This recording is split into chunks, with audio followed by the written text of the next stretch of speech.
بسم اللہ الرحمن الرحیم۔ پیارے بچوں، السلام علیکم۔ آپ کیسے ہیں؟ ٹھیک ہیں؟ گزشتہ لیکچر میں ہم نے سبق پڑھا تھا اردو ادب میں عید الفطر۔ میں نے اس وقت کہا تھا کہ اس کے مشقی سوالات ہم اگلے لیکچر میں آپ سے شیئر کروں گا۔ تو آج سب سے پہلے اس کے الفاظ معنی دیکھتے ہیں، پھر اس کے بعد ہم اس کے مشقی سوالات دیکھتے ہیں۔ سلائیڈ آپ کے سامنے ہے، دیکھیے۔ الفاظ معنی اردو ادب میں عید الفطر، ڈاکٹر وحید قریشی نے یہ سبق لکھا ہے۔ خط و خال، شکل و صورت، نقش و نگار، پاسداری، حفاظت، تخلیقی جوہر، نئی تحریر لکھنے کی صلاحیت، یا اس کا ایک معنی ہوتا ہے نئی چیز بنانے کی صلاحیت، یہاں مطلب تحریر لکھنے کی صلاحیت ہے۔ گلدستہ عید، مختلف شعراء کی عید کے حوالے سے نظموں کا مجموعہ۔ یہ گلدستہ کا مطلب آپ نے وہ نہیں سمجھا پھولوں والا گلدستہ، یہ خاص ہے، ایک اصطلاح ہے، اس کی یہ معنی ہے۔ درون خانہ، گھر کے اندر، ہیجان، کسی بات پر اچانک بھڑک اٹھنا، یعنی اچانک غصہ آنا یا اس طرح کی باتیں۔ وسعت پذیری، پھیلاؤ۔ نوحے، ایسی تحریر کہ جس میں افسوس اور غم کا اظہار کیا جائے۔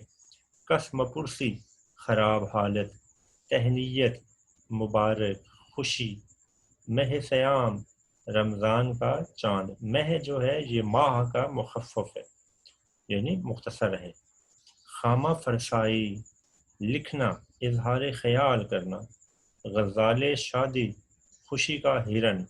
گردوں، آسمان، ناقابل فراموش، نہ بھلانے والا، شاندار۔ دوسری سلائیڈ دیکھیے، اب اس کے مشقی سوالات آ جائیں گے۔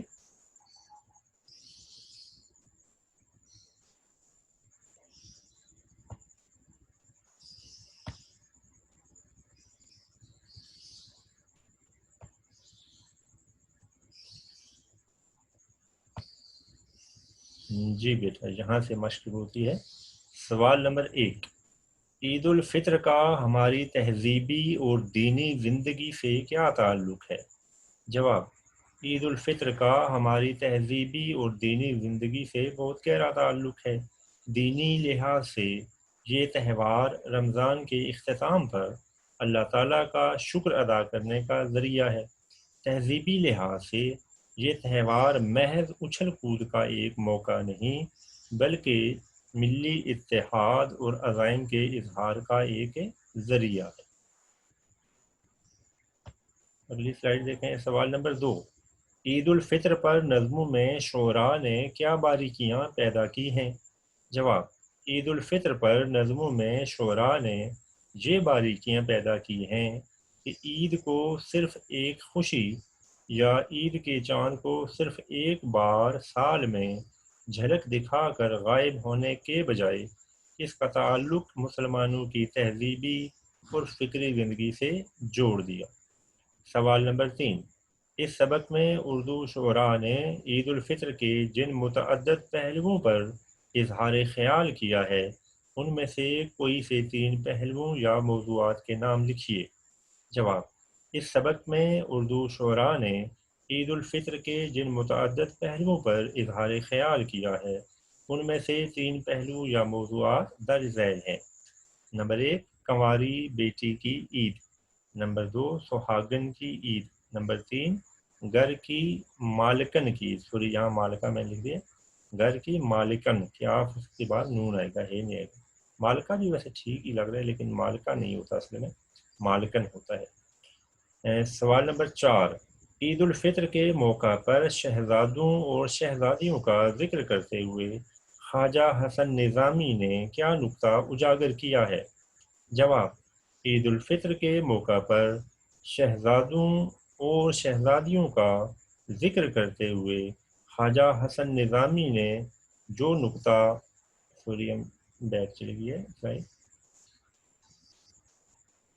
نکتہ اجاگر کیا ہے وہ یہ ہے کہ شاہی خاندان کے افراد دولت اور عزت سے محروم ہونے کے بعد کیسی بری حالت میں عید مناتے ہیں۔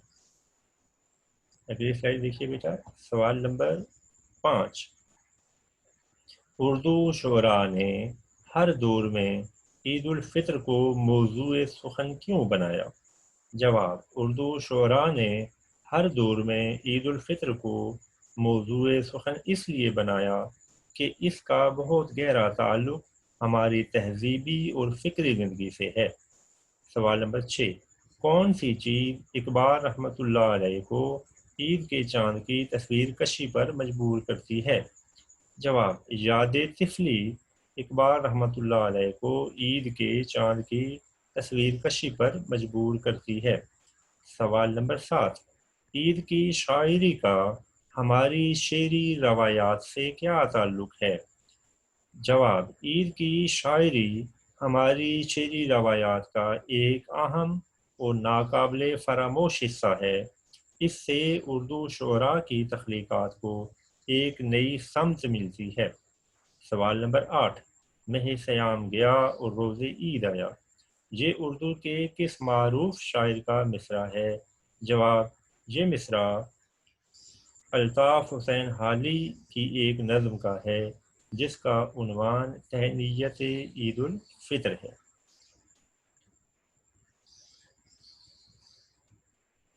اگلی سلائیڈ دیکھیے۔ سوال نمبر 9، مصنف نے عید کا تعلق تہوار کے علاوہ کس سے جوڑا ہے؟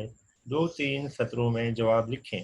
جواب: مصنف نے عید کا تعلق تہوار کے علاوہ مسلم قوم کی تمدنی اور فکری زندگی سے جوڑا ہے، اسی لیے اس تہوار کی خوشی کا رشتہ ہماری اقدار میں بہت دور تک جاتا ہے۔ تو بیٹا یہ اس کے مشقی سوالات تھے۔ باقی اس کے جو مشقی سوالات ہیں اس کی وضاحت میں نے اپنے پچھلے لیکچر میں کر دی تھی، آپ اس کے بارے میں اپنا پچھلا لیکچر ذرا دوبارہ دیکھ لیں۔ یہ سوال جو بھی میں نے آپ سے شیئر کیے ہیں سلائیڈیں، یہ آپ نے نیٹ کاپی پر لکھنے ہیں سارے سوال۔ اچھا بیٹا، اب ہمارا نیا سبق آ جاتا ہے اردو ادب میں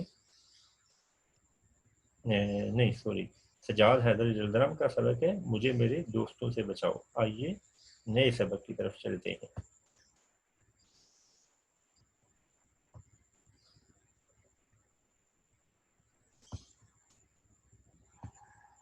جی بیٹا، نیا سبق ہمارا ہے مجھے میرے دوستوں سے بچاؤ۔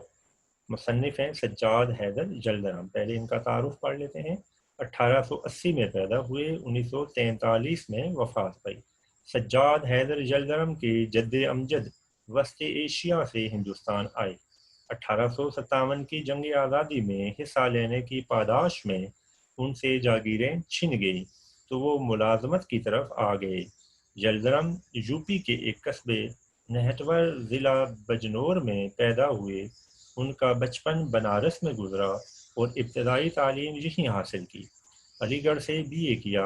اس کے ساتھ ہی ذاتی شوق سے ترکی زبان سیکھی اور بغداد کے برطانوی قونصل خانے میں ترجمان کے طور پر کام کرنے لگے۔ کچھ عرصہ قسطنطنیہ میں بھی رہے اور ترکی زبان و ادب کا مزید مطالعہ کیا۔ قسطنطنیہ بیٹا موجودہ جو شہر ہے ترکی کا استنبول، اس کا پرانا نام ہے۔ علی گڑھ مسلم یونیورسٹی کے رجسٹرار کے طور پر کام کیا، پھر جزائر انڈامان میں ریونیو کمشنر رہے۔ 1943 میں لکھنؤ میں وفات پائی۔ اردو کی جو مشہور ادیبہ ہے نا ناول نگار قرۃ العین حیدر، وہ انہی کی بیٹی ہیں۔ ٹھیک ہے، آپ میں سے شاید کسی بچے نے کبھی ان کے بارے میں پڑھا ہو یا ان کے ناول کے بارے میں کبھی سنا۔ سجاد حیدر جلدرم صاحب طرز ادیب، مترجم اور شاعر تھے۔ افسانہ نویسی اور ترکی زبان سے اردو میں تراجم ان کی شہرت کا سبب بنے۔ ان کے افسانوں کے بیشتر خیالات و موضوعات ترکی ادب سے ماخوذ ہیں، اخذ کیے گئے ہیں، یعنی انہوں نے اصل میں ترکی زبان میں جو افسانے پڑھے تھے، مضامین پڑھے تھے، اس میں سے چیزیں لی ہیں اور انہی کی بنیاد پر انہوں نے افسانے لکھے ہیں۔ خیالستان ان کے افسانوں کا مجموعہ ہے، اس میں رومانیت کا رنگ غالب ہے اور یہ انشاء لطیف کا عمدہ نمونہ ہے۔ ان کی انشاء پردازی میں حصے مزاح بھی شامل ہے۔ اچھا بیٹا، یہاں ایک بہت ہی عجیب و غریب اسٹیٹمنٹ کتاب میں شائع کر دی ہے اور یہ پیپر میں آتی ہے تو بچے بہت زیادہ پریشان ہوتے ہیں۔ یہ جو خیالستان ہے یہ افسانوں کا مجموعہ نہیں ہے، بلکہ اس میں ان کے کچھ افسانہ نما تحریریں ہیں اور جو زیادہ تر ان کی تحریریں ہیں وہ انشائیے ہیں۔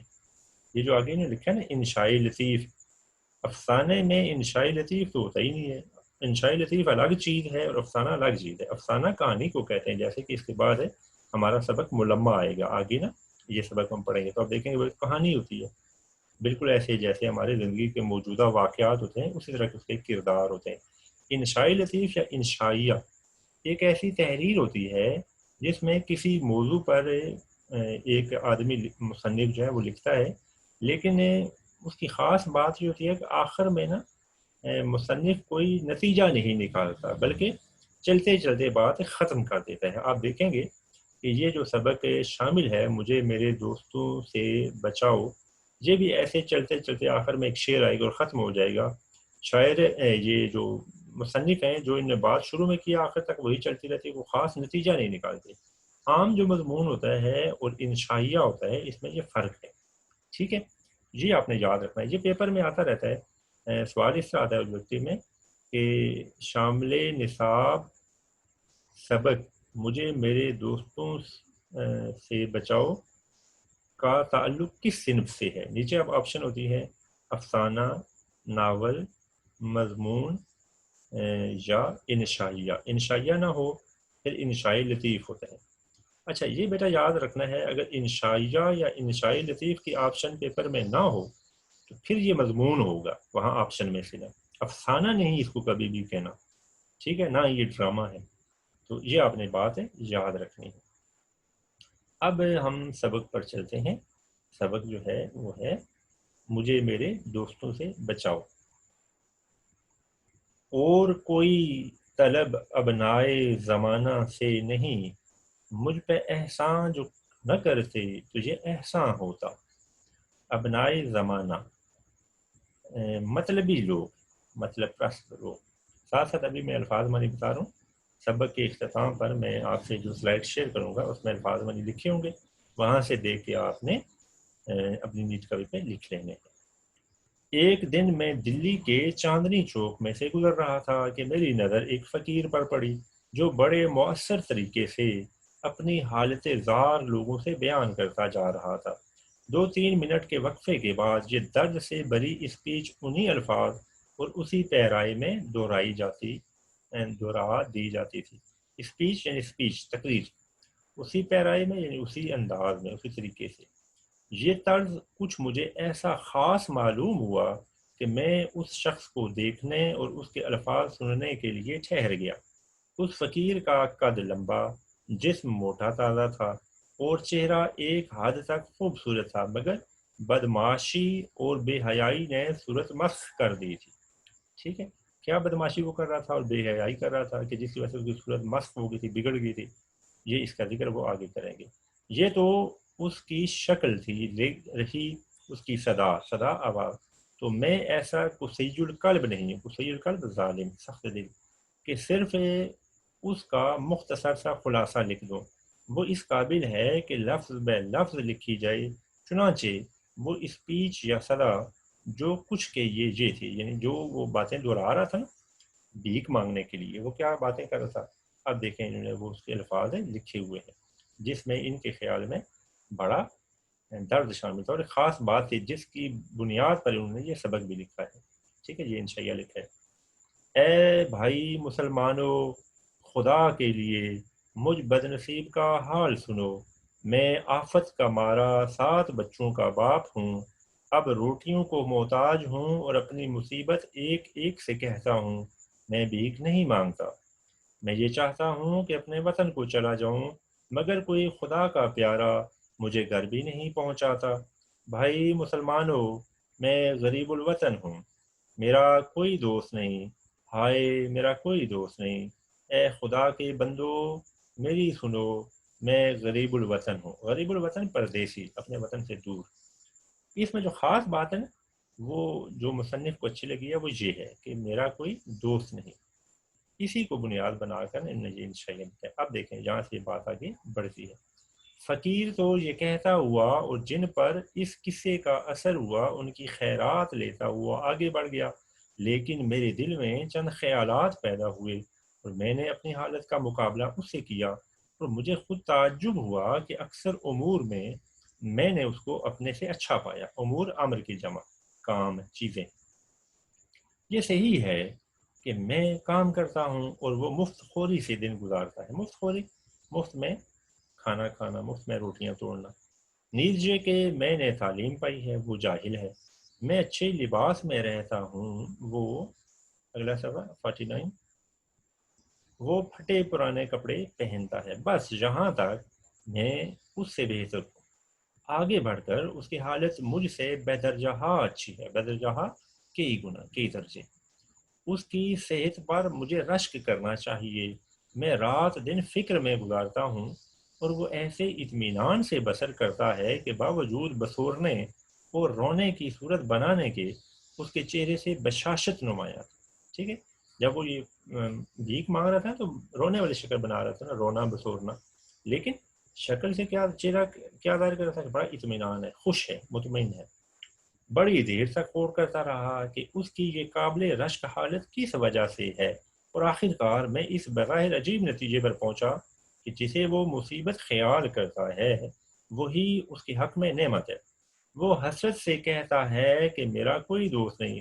میں حسرت سے کہتا ہوں میرے اتنے دوست ہیں، اس کا کوئی دوست نہیں. اگر یہ سچ ہے تو اسے مبارکباد دینی چاہیے. میں اپنے دل میں یہ باتیں کرتا ہوا مکان پر آیا. دل میں باتیں کرتا ہوا یا مطلب ہے دل میں سوچتا ہوا. ٹھیک ہے، وہ بڑے حیران ہوئے کہ اس آدمی کا واقعی کوئی دوست نہیں، یہ تو بڑا خوش قسمت ہے. یہ خوش قسمت انہوں نے کیوں کہا ہے، اس کی نا وضاحت آگے آ جاتی ہے. کیسا خوش قسمت آدمی ہے، کہتا ہے میرا کوئی دوست نہیں. اے خوش نصیب شخص، یہیں تو مجھ سے بڑھ گیا. لیکن کیا اس کا یہ قول صحیح بھی ہے؟ یعنی کیا وہ صحیح کہہ رہا ہے کہ اس کا کوئی دوست نہیں ہے؟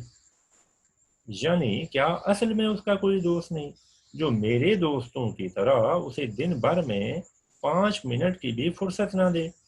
میں اپنے مکان پر ایک مضمون لکھنے جا رہا ہوں، مگر خبر نہیں کہ مجھے ذرا سا بھی وقت ایسا ملے گا کہ میں تخلیے میں اپنے خیالات جمع کر سکوں اور انہیں اطمینان سے قلم بند کر سکوں. تخلیہ، تنہائی. یا جو اسپیچ مجھے کل دینی ہے اسے سوچ سکوں. کیا یہ فقیر دن دہاڑے اپنا روپیہ لے جا سکتا ہے اور اس کا کوئی دوست راستے میں نہ ملے گا اور یہ نہ کہے گا بھائی جان دیکھو پرانی دوستی کا واسطہ دیتا ہوں، مجھے اس وقت ضرورت ہے، تھوڑا سا روپیہ قرض دو. ٹھیک ہے، یہ اپنے ان کے دوست ہیں نا، وہ جب دیکھتے ہیں نا کہ ان کے پاس پیسے، اس طرح نا رونی سی صورت بنا کے ان سے پیسے مانگ لیتے دن دیہڑے دن کی روشنی میں سب کے سامنے. کیا اس کے احباب وقت بے وقت اسے دعوتوں اور جلسوں میں کھینچ کر نہیں لے جاتے؟ جیسے دوست ایک دوسرے کو کھینچ کے لے جاتے ہیں، نہیں نہیں آؤ تم بھی چلو. اس طرح کیا ہوتا ہے، ہر آدمی کا جو ہے وقت وہ اس طرح تو نہیں ہوتا نا فضول کاموں کے لیے. یہ دیکھیں نا، اب یہ کیا کرنا چاہتے ہیں، تقریر کوئی لکھنا چاہتے ہیں یا مضمون لکھنا چاہتے ہیں، لیکن دوست انہیں اتنا وقت نہیں دے رہے. کیا کبھی ایسا نہیں ہوتا کہ اسے نیند کے جھونکے آ رہے ہوں مگر یار دوستوں کا مجمع ہے جو قصے پر قصہ اور لطیفے پر لطیفہ کہہ رہے ہیں اور اٹھنے کا نام نہیں لیتے؟ کیا اسے دوستوں کے خطوں کا جواب نہیں دینا پڑتا؟ کیا اس کے پیارے دوست کی تصنیف کی ہوئی کوئی کتاب نہیں جو اسے خواہ پڑھنی پڑے اور ریویو لکھنا پڑے؟ ریویو انگلش کا لفظ ہے بیٹا، ریویو کا مطلب تبصرہ لکھنا، یعنی کتاب پڑھ کے نا اس پر تبصرہ لکھنا ہے کہ اس کتاب میں کیا چیزیں شامل ہیں، اچھی ہے بری ہے. اور ظاہر ہے جب دوست کی کتاب ہوگی تو لازماً ہے پھر آپ کو اس کی تعریف کرنی پڑے گی کہ میرا دوست بہت بڑا مصنف ہے، اس کی کتاب بہت شاندار ہے، اس طرح کی بات ہے. کیا اسے احباب کی وجہ سے شور مچانا اور ہو حق کرنا نہیں پڑتا؟ یہ دونوں ایک ہی ان کے معنی ہے، شور مچانا اور ہو حق کرنا ایک ہی مطلب ہے. کیا دوستوں کے ہاں ملاقات کو اسے جانا نہیں پڑتا؟ اگر نہ جائے تو کوئی شکایت نہیں کرتا؟ اگر ان سب باتوں سے وہ آزاد ہے تو کوئی تعجب نہیں کہ ہٹا کٹا ہے اور میں نحیف و نزار ہوں. ٹھیک ہے، انہوں نے اوپر کہا ہے نا کہ وہ صحت مند ہے اور میں کہتے ہیں میں دبلا پتلا ہوں، کمزور ہوں. اس کی وجہ انہوں نے کیا لکھی ہے کہ میرے دوست مجھے بہت تنگ کرتے ہیں، آرام سے ذرا بھی بیٹھنے نہیں دیتے، کام نہیں کرنا دیتے، پریشان کرتے ہیں. یا اللہ، کیا اس پر بھی وہ شکر ادا نہیں کرتا؟ خدا جانے وہ کون سی نعمت چاہتا ہے. لوگ کہیں گے اس شخص کے کیسے بےہودہ خیالات ہیں، اس شخص سے مطلب خود ان کے اپنے مصنف کے. لوگ کیا کہیں گے؟ ایسی فضول بیکار سوچیں اس کی. کہتا ہے کہ دوست نہیں ہونے چاہیے. بغیر دوستوں کے زندگی دو بار ہوتی ہے اور یہ ان سے بھاگتا ہے. مگر میں دوستوں کو برا نہیں کہتا. میں جانتا ہوں کہ وہ مجھے خوش کرنے کے لیے میرے پاس آتے ہیں اور میرے خیر طلب ہیں. مگر عملی نتیجہ یہ ہے کہ احباب کا ارادہ ہوتا ہے مجھے فائدہ پہنچانے کا اور ہو جاتا ہے مجھے نقصان. چاہے مجھ پر نفرین کی جائے مگر میں یہ کہے بغیر نہیں رہ سکتا کہ آج تک میرے سامنے کوئی یہ ثابت نہیں کر سکا کہ احباب کا ایک جمع غفیر رکھنے اور شناسائی کے دائرے کو وسیع کرنے سے کیا فائدہ. خیر طلب ہے، بھلائی چاہنے والے، یعنی وہ چاہتے تو یہ ہیں کہ ان کی ساتھ کو اچھائی کرے، لیکن کیا ہوتا ہے یہ کہتے ہیں میرا نقصان ہی کرتے ہیں ہمیشہ. نفرین کی جائے، نفرت کی جائے، لعنت بھیجی جائے مجھ پر. جمع غفیر، لوگوں کا مجمع، شناسائی واقفیت. میں تو یہاں تک کہتا ہوں کہ اگر دنیا میں، اگلا پیج ہے بیٹا، صفحہ نمبر 50، اگر دنیا میں کچھ کام کرنا ہے تو اور باتوں ہی میں عمر نہیں گزارنی ہے تو بعض نہایت عزیز دوستوں کو چھوڑنا پڑے گا، چاہے اس سے میرے دل پر کیسا ہی صدمہ ہو. مثلا میرے دوست احمد مرزا ہیں جنہیں میں بڑبڑیا دوست کہتا ہوں. بڑبڑیا کا بیٹا معنی ہوتے ہیں ایسا آدمی کہ جو بغیر سوچے سمجھے نا باتیں کرنا شروع کر دے.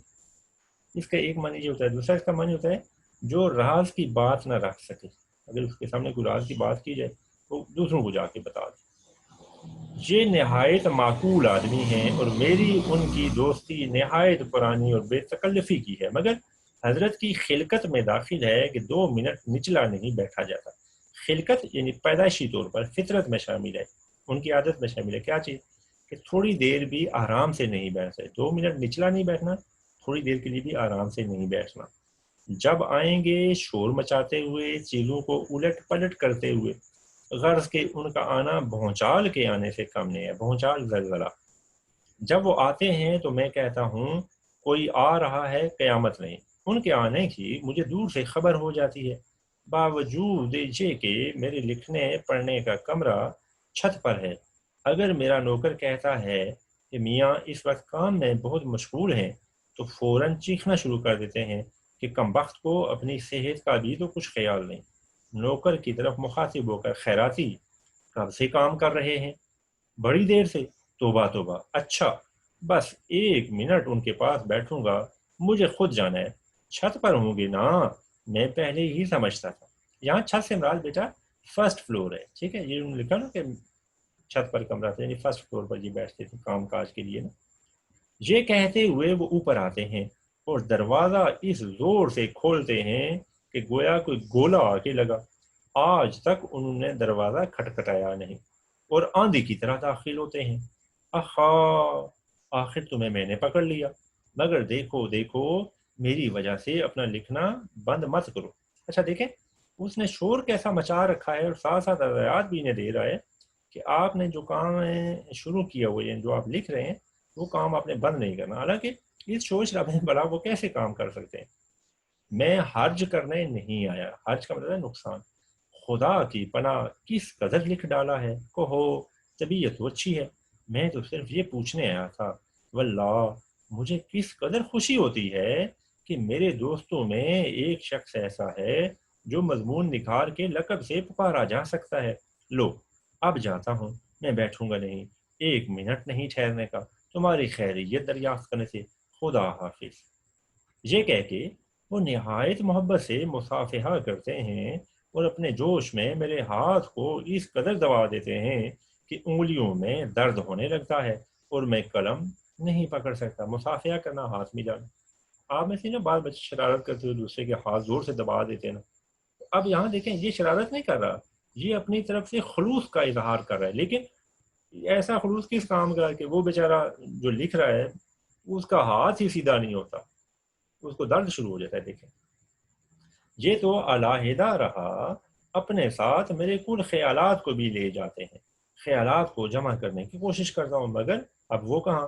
اور دیکھا جائے تو میرے کمرے میں 1 منٹ سے زیادہ نہیں رہے. تاہم وہ اگر گھنٹوں رہتے تو اس سے زیادہ نقصان نہ کرتے. کیا میں انہیں چھوڑ سکتا ہوں؟ میں اسے انکار نہیں کرتا کہ میری ان کی دوستی بہت پرانی ہے اور مجھ سے بھائیوں کی طرح محبت کرتے ہیں. تاہم میں انہیں چھوڑ دوں گا. ہاں، چھوڑ دوں گا، اگرچہ کلیجے پر پتھر رکھنا پڑے. کلیجے پر پتھر رکھنا، بہت صبر کرنا. ٹھیک ہے. اب دیکھیں انہوں نے کیوں اس کو چھوڑنے کا ارادہ کیا کہ وہ جب بھی آتا ہے ان کے خیالات کو درم برم کر دیتا ہے، وہ شور شرابہ کرتا ہے. اور دیکھیں وہ خود باتیں کیے جا رہے ہیں، ان سے کسی بات کا جواب سننے کے لیے ٹھہر رہا سے گوارا نہیں ہے. کیا کہتے ہیں؟ مجھے بڑی جلدی ہے، میں صرف آپ کی خیریت پوچھنا چاہتا ہوں. وہ خود ہی نا یک طرفہ ٹریفک جیسے چلتی ہے نا، وہ اس کا احساس ہے، خود ہی بولے جا رہے ہیں. اور لیجیے یعنی ایک اور مثال دیکھیں. دوسرے دوست محمد تحسین ہیں، یہ بال بچوں والے صاحب ہیں اور رات دن انہی کی فکر میں رہتے ہیں. جب کبھی ملنے آتے ہیں تو تیسرے پہر کے قریب آتے ہیں، جب میں کام سے فارغ ہو چکتا ہوں، لیکن اس قدر تھکا ہوا ہوتا ہوں کہ دل، اگلا صفحہ ہے بیٹا، صفحہ 51 کہ دل یہی چاہتا ہے کہ 1 گھنٹہ آرام کرسی پر خاموش پڑا رہوں. بیٹا تیسرا پہر جو ہوتا ہے نا، یہ شروع ہوتا ہے 2 بجے کے بعد. خاص طور پر گرمیوں کا جب ہو نا موسم، تو 2 بجے کے بعد انسان کو بڑی میٹھی میٹھی نیند آنے لگتی ہے. اس کی اصل وجہ یہ ہوتی ہے کہ بندہ تھک جاتا ہے گرمی کی وجہ سے. یہ بھی دیکھیں نا، کام کرتے رہتے ہیں تو کیا کہتے ہیں، اب میرا دل کرتا ہے کہ میں یا تو کرسی پر آرام سے بیٹھا رہوں یا تھوڑا خاموش رہوں. اب کیا ہوتا ہے آگے دیکھیے. مگر تحسین آئے ہیں، ان سے ملنا ضروری ہے. ان کے پاس باتیں کرنے کے لیے سوائے اپنے بیوی بچوں کی بیماری کے اور کوئی مضمون ہی نہیں. میں کتنی ہی کوشش کروں گا مگر وہ اس مضمون سے باہر نہیں نکلتے. اگر میں موسم کا ذکر کرتا ہوں تو وہ کہتے ہیں ہاں بڑا خراب موسم ہے، میرے چھوٹے بچے کو بخار آ گیا، منجلی لڑکی کھانسی میں مبتلا ہے. اگر پالیٹکس یا لٹریچر کے متعلق گفتگو کرتا ہوں تو تحسین فوراً معذرت پیش کرتے ہیں کہ بھائی آج کل گھر بھر بیمار ہے، مجھے اتنی فرصت کہاں کے اخبار پڑھوں. یہ انگلش کے لفظ ہیں، پالیٹکس اور لٹریچر. پالیٹکس سیاست، لٹریچر ادب. یہ دیکھیں فٹ نوٹ دیے ہوئے نیچے نا، ادھر میں آپ کو دکھاتا ہوں، دیکھیں انگلش میں لکھا ہوگا نیچے فٹ نوٹ میں. یہ دیکھیے پالیٹکس اور لٹریچر انگلش کے الفاظ ہیں جو لکھے ہیں، نیچے فٹ نوٹ میں اس کی وضاحت کر دی گئی. اچھا جی آگے دیکھیے. اگر کسی عام جلسے میں آتے ہیں تو اپنے لڑکوں کو ضرور ساتھ لیے ہوتے ہیں اور ہر ایک سے بار بار پوچھتے ہیں کہ طبیعت تو نہیں گھبراتی، پیاس تو نہیں معلوم ہوتی. کبھی کبھی نبض دیکھ لیتے ہیں اور وہاں بھی کسی سے ملتے ہیں تو گھر کی بیماری کا ذکر کرتے ہیں. یعنی ان کی عادت ہے اور کسی موضوع پر بات ہی نہیں کرتے، ہمیشہ یہی کہتے رہتے ہیں بیٹا بیمار ہے، بیٹی بیمار ہے، بیوی بیمار ہے، موسم بڑا خراب ہو گیا ہے، اس طرح کی باتیں. تو ظاہر ہے اس طرح کی باتوں سے دوسرا بندہ بور ہی ہوگا، بیچارہ اکتا جاتا ہے. اسی طرح میرے مقدمے باز دوست ہیں، مقدمے باز جو ہمیشہ مقدمے کرتے رہے، جنہیں اپنی ریاست کے جھگڑوں، اپنے فریق مخالف کی برائیوں اور جج صاحب کی تعریف یا مذمت کی تعریف اس حالت میں کہ جب انہوں نے مقدمہ جیتا ہو، ورنہ وہ کیا کرتے ہیں ججوں کی برائیاں بیان کرتے ہیں. کیوں کہ میرے خلاف انہوں نے کیوں فیصلہ کیا. یہ فیصلے وہ کیا کرتے ہیں، وہ کسی ریاست کے نواب ہیں. ٹھیک ہے. یہ پاکستان بننے سے پہلے نا انڈیا میں تقریباً انڈیا پاکستان جی ہمارا جو موجودہ سارے علاقے میں کم و بیش 550 چھوٹی بڑی ریاستیں تھیں نا. ہر ریاست کا ایک مالک ہوتا تھا، نواب ہوتا تھا. یہ صاحب بھی نا کسی ریاست کے مالک ہیں اور مقدمے کرتے رہتے ہیں ہمیشہ نا، ان کا یہ ذکر کرتے ہیں اور کوئی مضمون نہیں. من جملہ اور بہت سی مختلف قسموں کے دوستوں کے میں محمد شاکر خان صاحب کا ذکر خصوصیت سے کروں گا کیونکہ وہ مجھ پر خاص عنایت فرماتے ہیں. یہ کون سے مقدمے بعض دوست ہیں؟ یہ والے شاکر خان صاحب. نہیں سوری، یہ مقدمے بعض دوست کوئی اور ہے، اس کا انہوں نے ذکر نہیں کیا. یہاں نے جو لکھا ہے نا کہ من جملہ اور بہت سی قسموں کے، من جملہ کا مطلب ہے کہ میرے کل دوستوں میں سے یہ ایک نمونے کے طور پر پیش کرتا ہوں. وہ ایک نمونہ یہ ہے محمد شاکر خان صاحب. یہ بھی ایک ریاست کے نا نواب ہیں جن کا یہ ذکر آ رہا ہے.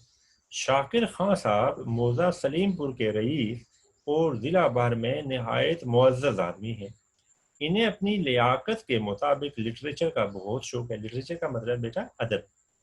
لٹریچر پڑھنے کا اتنا نہیں جتنا لٹریری آدمیوں سے ملنے کا اور تعارف پیدا کرنے کا. لٹریری آدمی ادبی شخصیات جو افسانے، شاعری، ناول، ڈرامے وغیرہ لکھیں، ان کا خیال ہے کہ اہل علم کی تھوڑی سی قدر کرنا عمرا کے شایان شان ہے. یعنی ادبی جو لوگ ہیں، تخلیقات لکھنے والے، ان کی قدر کرنا اصل میں امیروں کی شان کے لائق ہے. کیوں؟ اس لیے کہ غریب بندہ ان کی گویا قدر کر ہی نہیں سکتا.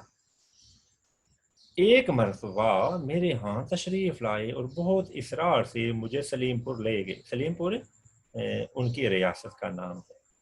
یہ کہہ کے کیا کہا، شہر میں رات دن شور و شغب رہتا ہے. شور و شغب یعنی شور. دیہات میں کچھ عرصہ رہنے سے تبدیلی آب و ہوا بھی ہوگی اور وہاں مضمون نگاری بھی زیادہ اطمینان سے کر سکو گے. میں نے ایک کمرہ خاص تمہارے واسطے آراستہ کرایا ہے، سجایا ہے، جس میں پڑھنے لکھنے کا سب سامان مہیا ہے. تھوڑے دن کے رہ کے چلے آنا. دیکھو میری خوشی کرو یعنی میری خوشی کے لیے چلو میرے ساتھ. اچھا اب دیکھیں، وہ ان سے کوئی فائدہ نہیں اٹھانا چاہتا. اصل میں وہ کیا کرنا چاہتا ہے، وہ اس کی نا اپنی ایک سوچ ہے کہ یہ جو لکھنے والے لوگ ہیں ان کے ساتھ نا سلام دعا ضرور رکھنی چاہیے. اس سے نا گویا یہ اس طرح کا خیال رکھنا میری شان کے مطابق ہے، مجھے ایسا ہی کرنا چاہیے، چونکہ وہ خود بھی تو رئیس ہے نا، امیر ہے. میں ایسے محبت آمیز اصرار پر انکار کیسے کر سکتا تھا. مختصر سا سامان پڑھنے لکھنے کا لے کر میں ان کے ساتھ ہو لیا. ایڈیٹر معارف سے وعدہ کر چکا تھا کہ ایک خاص عرصے میں ان کی خدمت میں ایک مضمون بھیجوں گا. معارف بیٹا اپنے زمانے کا بہت مشہور رسالہ تھا. ٹھیک ہے، یہ مولانا شبلی نعمانی والا جو ادارہ تھا نا، ندوۃ العلماء، اسے یہ شائع ہوتا تھا. سید سلیمان ندوی اس کے ایڈیٹر رہے ہیں. ٹھیک ہے، تو یہ اس کا ذکر کر رہے ہیں کہ میں نے ان سے وعدہ کیا تھا کہ معارف کے لیے میں ایک خاص مضمون لکھ کے بھیجوں گا. تو یہ اب اس کے ساتھ شاکر خان کے ساتھ کیوں جا رہے ہیں کہ چلیں ٹھیک ہے وہاں جاؤں گا، میرے کوئی اور دوست وہاں نہیں آئیں گے، تنگ نہیں کریں گے، تو میں وہاں بیٹھ کے یہ کام کر سکوں گا. شاکر صاحب کی کوٹھی پر پہنچ کر میں نے وہ کمرہ دیکھا جو میرے لیے تیار کیا گیا تھا. اس کی کھڑکی پائیں باغ کی طرف کھلتی تھی. اچھا بیٹا، پائیں باغ وہ باغ ہوتا ہے کہ جو گھر سے ذرا نچلے سٹیپ پر ہو. یعنی فرض کریں ایک جو مکان ہے وہ 5 مرلے کی جگہ پر بنا ہوا ہے، تو مکان کو نا ذرا اٹھا کے بنایا جائے. یعنی جو اس کی بنیادیں نا وہ ایلیویشن تھوڑی انہیں دے کے نا اونچا کر کے، زمین سے فرض کریں 2 فٹ اونچا کر کے ان کو بنایا جائے. تو ظاہر ہے اب مکان تو اونچا ہو گیا نا سارا اوور آل، تو اب جو باغ ہوگا وہ تو نیچے لگے گا ارد گرد. مکان کے گرد اگر جگہ ہے تو 5 مرلے کے علاوہ اگر جگہ ہے تو اس کو پائیں باغ کہتے ہیں. اب جو ان کا کمرہ تھا وہ کیا تھا، اس کے ساتھ ان کھڑکی کھولی تو نیچے بہت شاندار باغ تھا اور ایک نہایت ہی دل فریب نیچرل منظر میری آنکھوں کے سامنے ہوتا تھا. نیچرل فطری منظر، دل فریب، دل کو بہلانے والا. صبح کو میں نیچے ناشتے کی غرض سے بلایا گیا.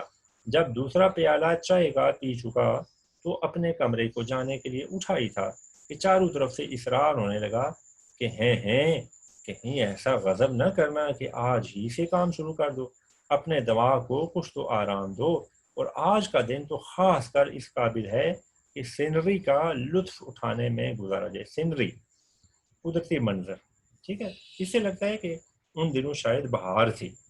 اس لیے نا وہ صاحب یعنی شاکر خان جو انہیں ساتھ لے گئے، وہ کیا کہتے ہیں کہ آج یہ جو قدرتی مناظر ہیں اس کا لطف اٹھاؤ. لکھنے کا کام جو ہے وہ شروع نہیں کرنا تاکہ تمہارا دماغ جو ہے وہ بالکل ریسٹ کی حالت میں آ جائے. پہلے جو تھکا ہوا ہے وہ اس کی تھکاوٹ ہے اتر جائے. اگلا صفحہ ہے بیٹا، صفحہ نمبر 52. چلیے گاڑی تیار کراتے ہیں. اچھا دیکھیں، وہ خود ہی پروگرام بنا لیتا ہے اور انہیں اپنے ساتھ لے جانے کو کہہ رہے ہیں. چلیے گاڑی تیار کراتے ہیں، دریا پر مچھلی کا شکار کھیلیں گے.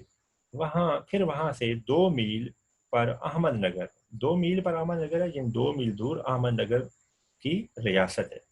آپ کو وہاں کے رئیس راجہ طالب علی صاحب سے ملائیں گے. میرا ماتھا وہی ٹھنکا. کہ اگر یہی حال رہا تو یہاں بھی فرصت معلوم، ماتھا ٹھنکنا، شک ہونا کہ اب کوئی میرے ساتھ اچھا نہیں ہونے والا۔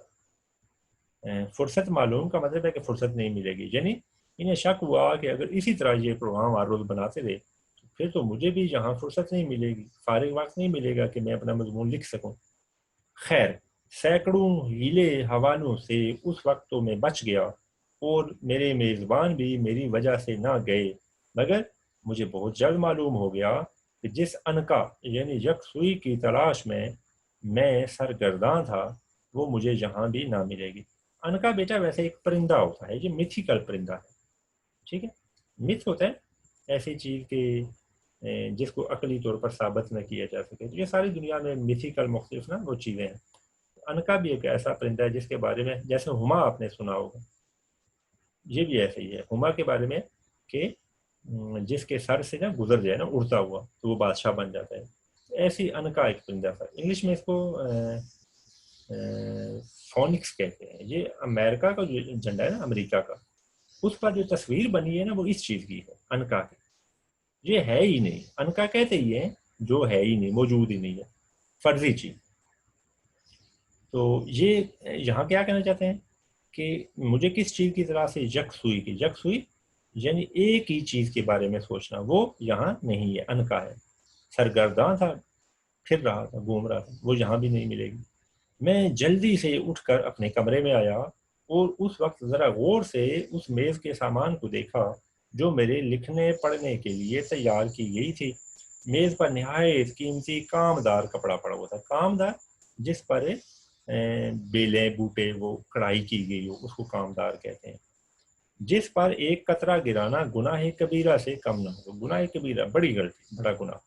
چاندی کی دوات مگر سیاہی دیکھتا ہوں تو سوکھی ہوئی۔ اب دوات کا کیا فائدہ، خالی دوات کا، ظاہر ہے سیاہی ہوگی تو بندہ لکھے گا۔ یہ بیٹا پرانے وقتوں کی بات ہے، اس زمانے میں قلم دوات سے لکھا کرتے تھے۔ یہ جو ہے نا آپ کی موجودہ فاؤنٹین پین، اس کا ذکر یہ آگے آئے گا، یہ اس زمانے میں اتنے زیادہ نہیں تھے۔ انگریزی قلم سے مطلب فاؤنٹین پین ہی ہے، نہایت قیمتی اور نایاب، مگر اکثر میں نب نہ دارد، نب نہ دارد یہ نب نہیں تھی۔ اب پین بہت قیمتی بے شک ہو، اگر اس کی نب ہی نہیں ہے تو کس کام کا۔ جاذب کاغذ ایک مخملی جلد کی کتاب میں، جاذب کاغذ بلاٹنگ پیپر، یہ بیٹا آپ نا اپنے فزکس یا کیمسٹری کی لیب میں نا دیکھ سکتے ہیں، یہ پیپر کی طرح ہی پیپر ہوتا ہے، کاغذ ہوتا ہے، تھوڑا سا ہلکا سا موٹا ہوتا ہے۔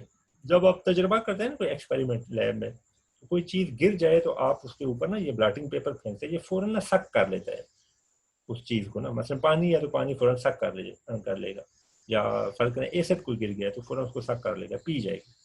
تو یہ جاذب پیپر پڑھنے وقت میں کب استعمال کرتے تھے، جب کوئی چیز لکھ رہے ہیں تو فرض کریں سیاہی گر گئی ہے خدا نخواستہ، تو فوراً اوپر نا بلاٹنگ پیپر رکھتے تھے، وہ سیاہی پھر پھیلتی نہیں تھی، وہ بلاٹنگ پیپر میں جذب ہو جاتی تھی، مگر لکھنے کا کاغذ کا پتہ نہیں۔ یعنی دیکھیں کیسی عجیب بات ہے کہ بلاٹنگ پیپر تو رکھا ہوا ہے لیکن لکھنے والا کاغذ نہیں ہے، تو بلاٹنگ پیپر تو بعد میں استعمال ہوگا نا، لکھا ہی نہیں ہے تو بلاٹنگ پیپر کا کیا فائدہ۔ اسی طرح بہت سا اعلیٰ درجے کا بیش قیمت سامان میز پر تھا، مگر اکثر اس میں سے میرے کام کا نہیں، اور جو چیزیں ضرورت کی تھی وہ موجود نہیں۔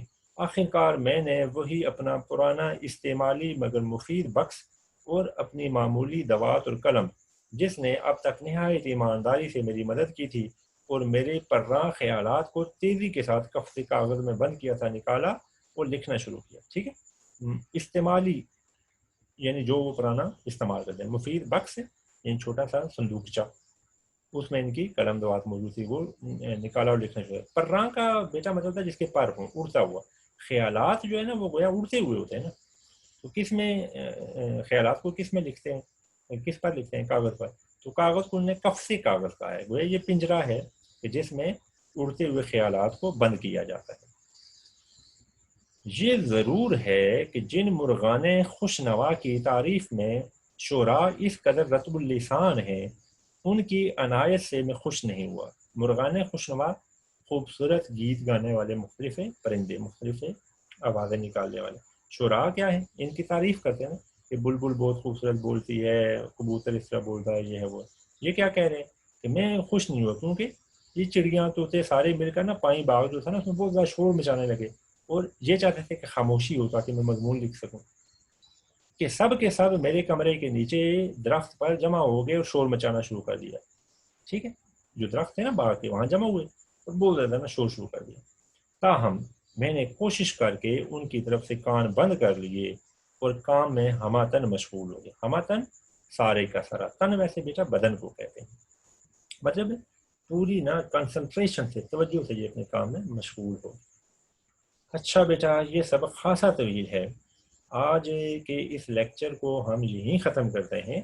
انشاءاللہ اگلے لیکچر میں اسی صفحے سے جہاں ہم نے چھوڑا ہے یہ سبق شروع کریں گے. تب تک کے لیے خدا حافظ.